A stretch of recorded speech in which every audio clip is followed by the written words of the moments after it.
Welcome back to the evening activity.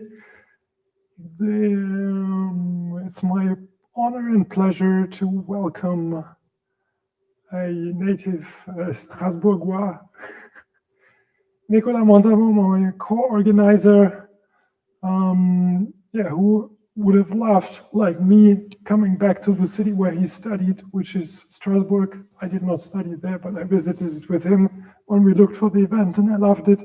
And as we cannot be there, as I announced before, he will give us now a virtual city tour.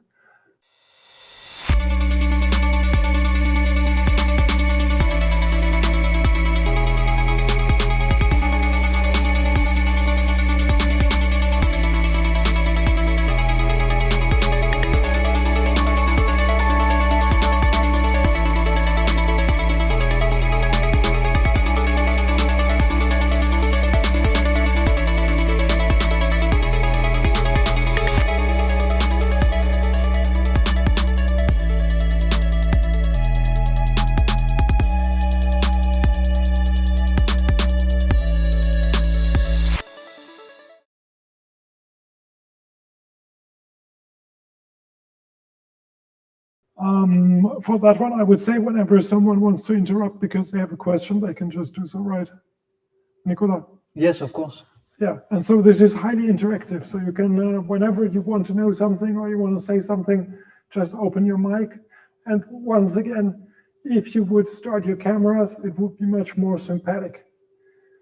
Okay, enjoy the city tour with Nicolas. Tu utilises le son de ton ordi? No, I have this mic. Yes. Ok, bon. I think it's better, no? Je laisse ça. Oui, c'est bon. Ok. Yeah. Okay, so I hope you can hear me. Maybe you can monitor the chat just in case there is something, because I don't see the chat here. Okay, so I had the hard task to put together something about Strasbourg.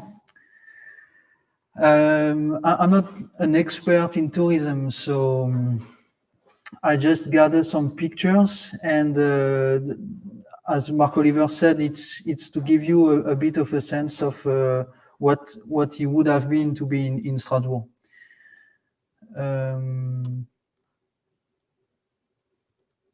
All right.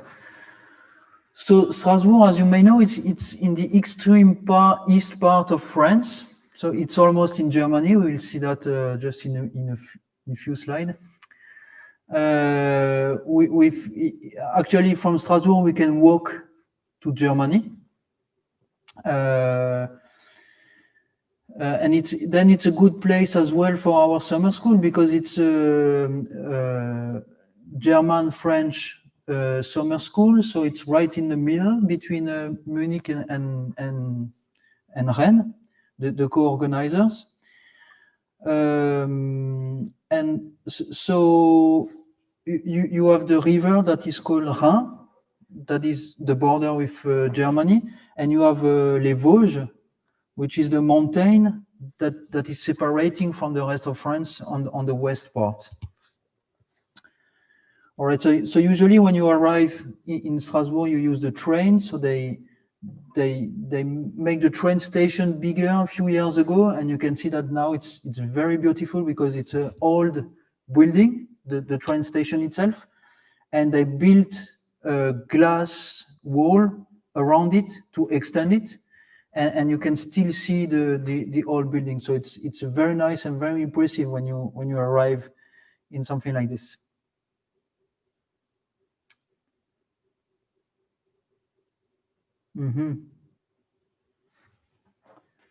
Do I have the last? I don't think I have the last version here. Just wait a bit.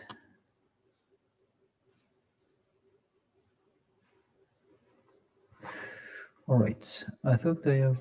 No, it's not the last version. Sorry, I just saw that it's not the last version of the slide, so I will switch to something else.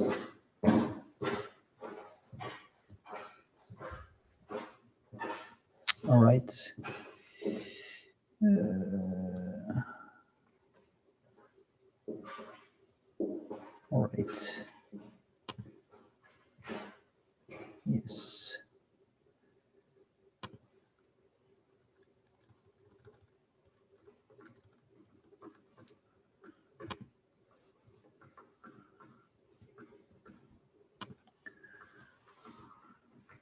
All right, so sorry about this. So we have a bit of history here. C'est encore About- pas fini, c'est ça? What?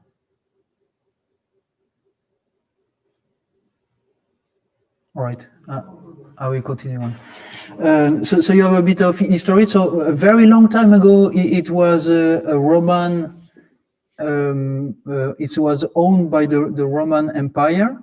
Then it went to Merovingian guys, and then come back to Roman. And then when the story start to be very funny, it's in 1681. In the year in which Strasbourg became a French city, and then around 200 years later, in 1871, it became German city again, because during the Roman time it belongs to German, and then in 1918 it became French again, then 1941 German again, and from 1945, French again. So because it's in the border, and as I told you, between a river and a mountain, then sometimes in the history it belongs to Germany, and sometimes in French. So definitely the good place to have this summer school, right? And some people in France still don't know that it's in France, Strasbourg. Believe me, I met people in holidays in the south of France. They didn't know it was in France.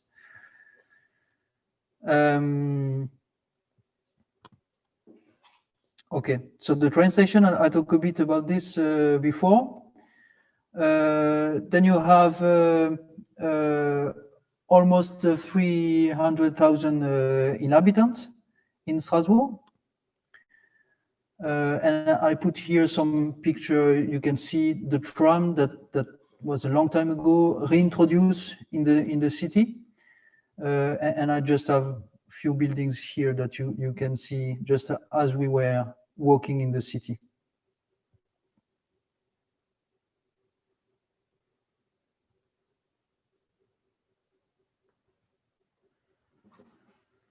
All right, so there's maybe the most beautiful monument in Strasbourg is the cathedral.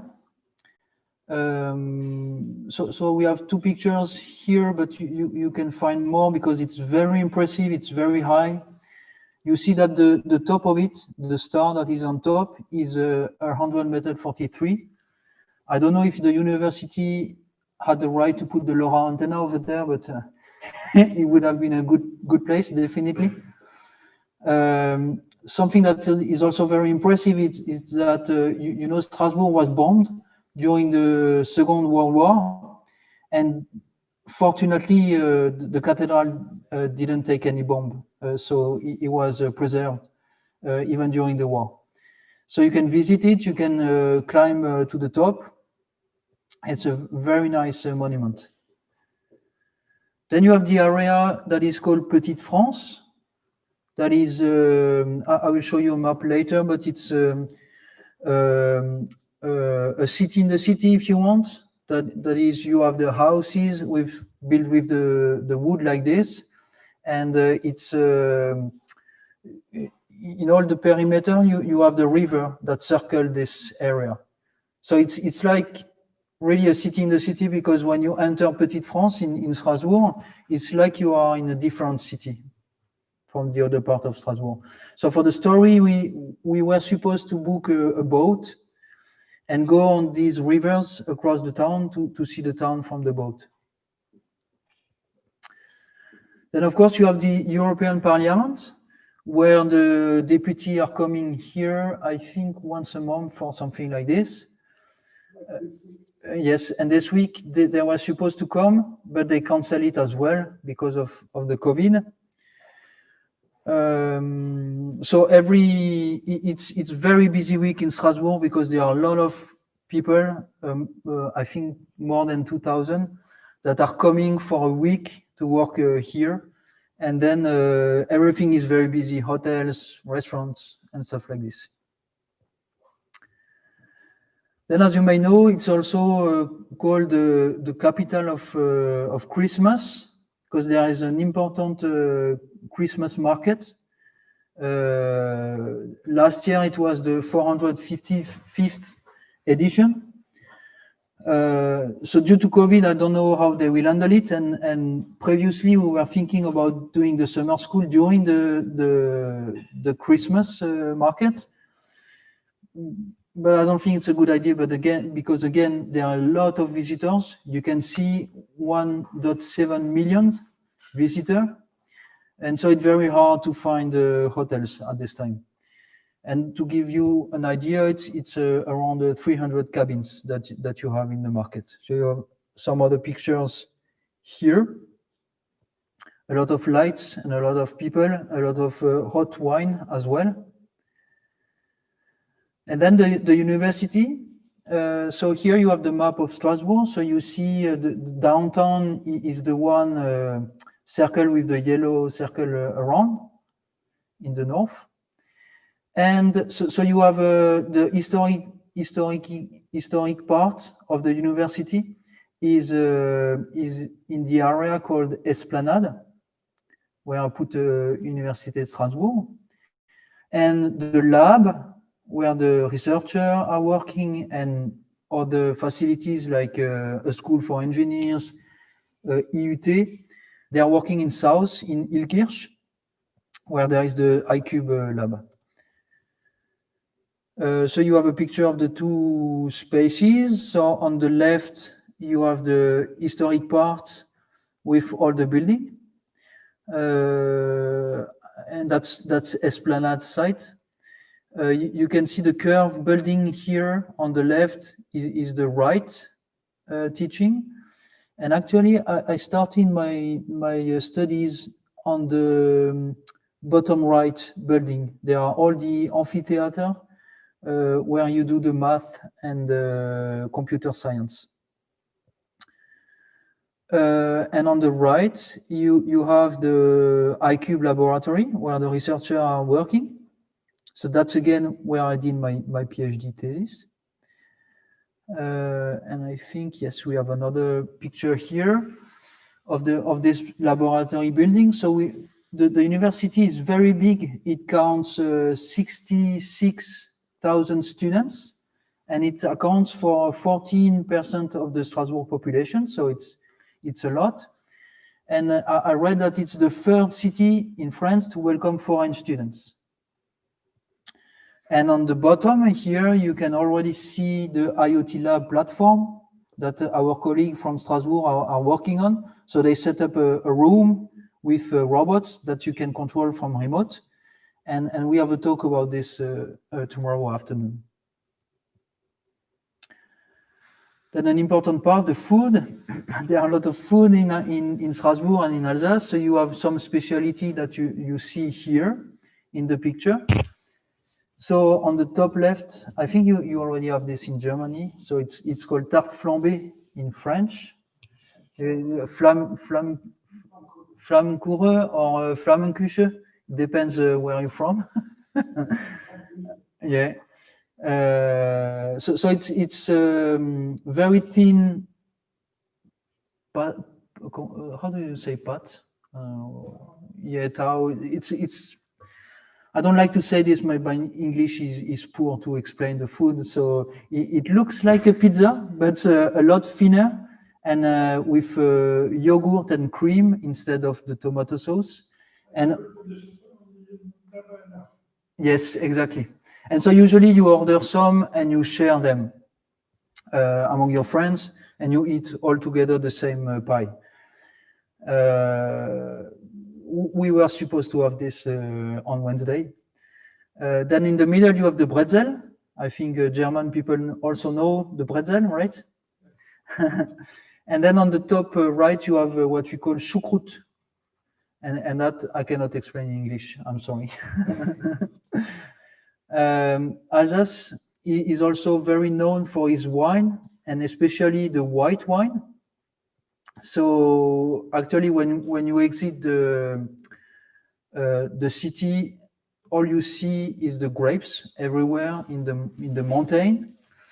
And so you even have a road that is called Route du Vin. So it's a wine road, if you want.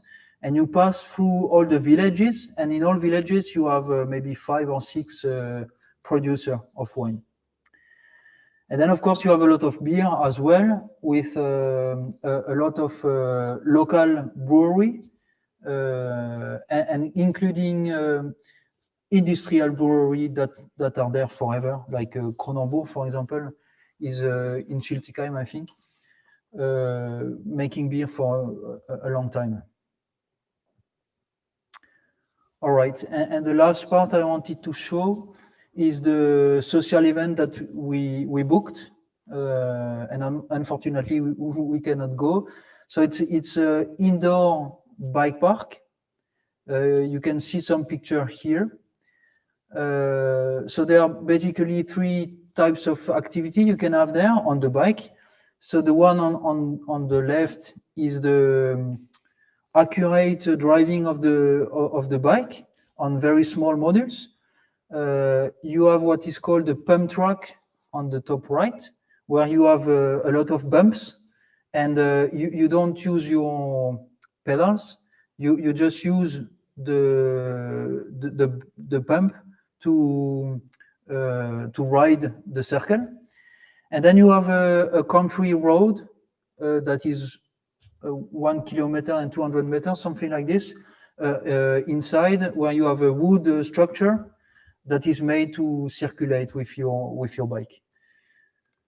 So to give you a bit of a feeling of what you would have done, because we reserved some teacher, and the teacher would have shown us how to drive the bike inside the park. And so I have a small video here where you can have the feeling a bit of the bike inside the park.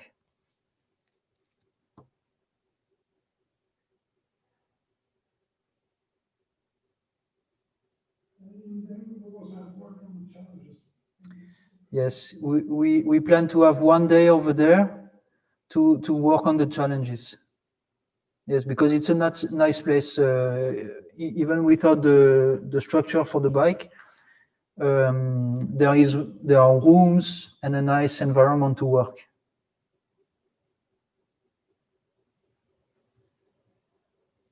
So it's you on the video, right? I hope so. Yeah, I hope so. Actually, I must tell you, it's a bit more scary to see like this than driving it. Okay, yeah, because I was just thinking that we need a better insurance for next year if we have the participants in there. But you have, as Nicolas says, you have lots of options, so there's not only such hard tracks. Yeah, this is the most difficult, I think.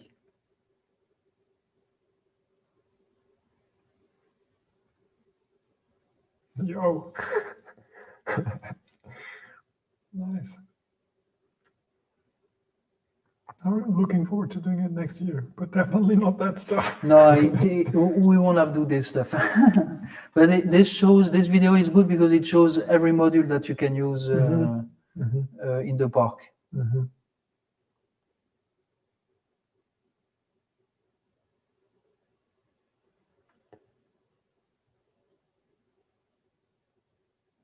And you know, I would have loved to see our industrial partners on the bike. You know, we have some in the chat still.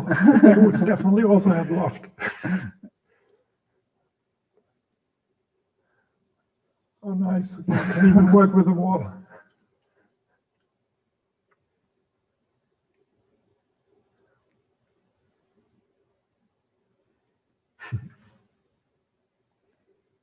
There's the last part is good as well. Let me see if we can move on it. Yes, so that's the pump track. So you have, I think, 2 tracks here. And the principle is that you never use the pedals, right?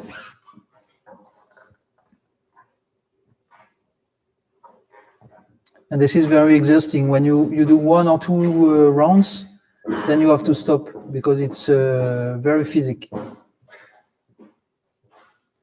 And then this one would have been more challenging one. You jump into a back like this.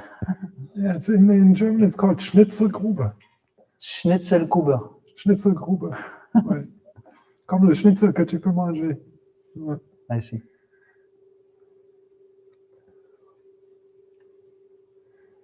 Mais c'est plus parce que c'est coupé.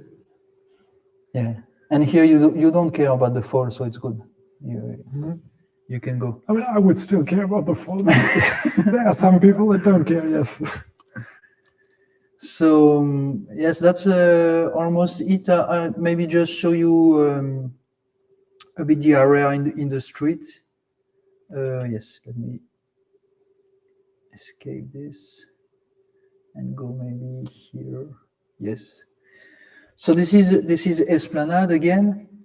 So that's the place we would have our event, more or less, here.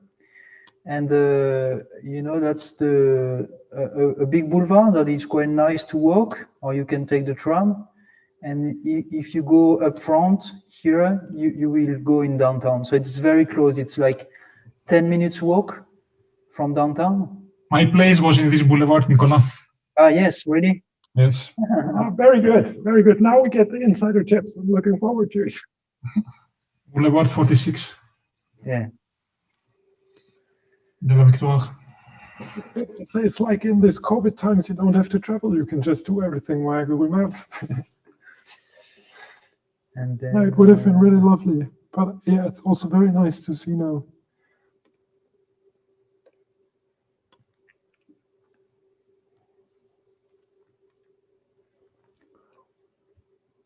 Oh, let me just find where we are. Yes.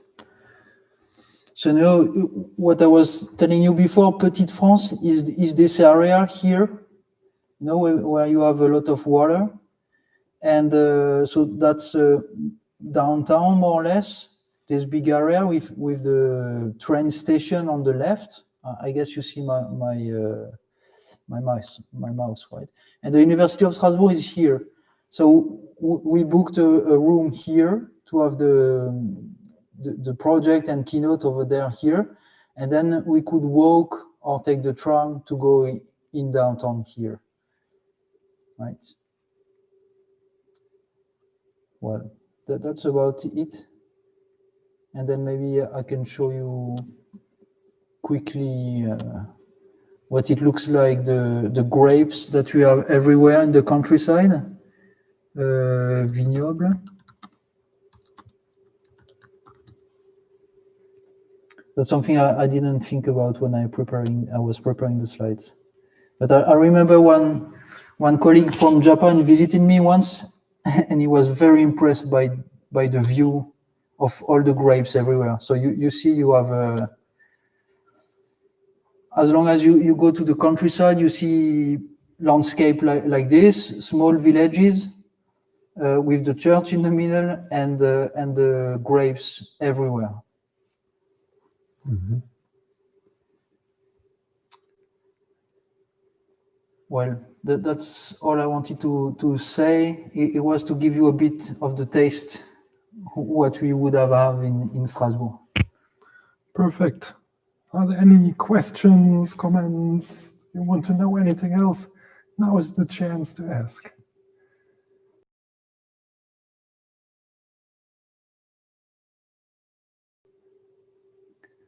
We will have a quiz, you know, at the end of the summer school. Yes. One question will be, where is Strasbourg? In France or Germany? It's like in carambolage. Yes. A little bit.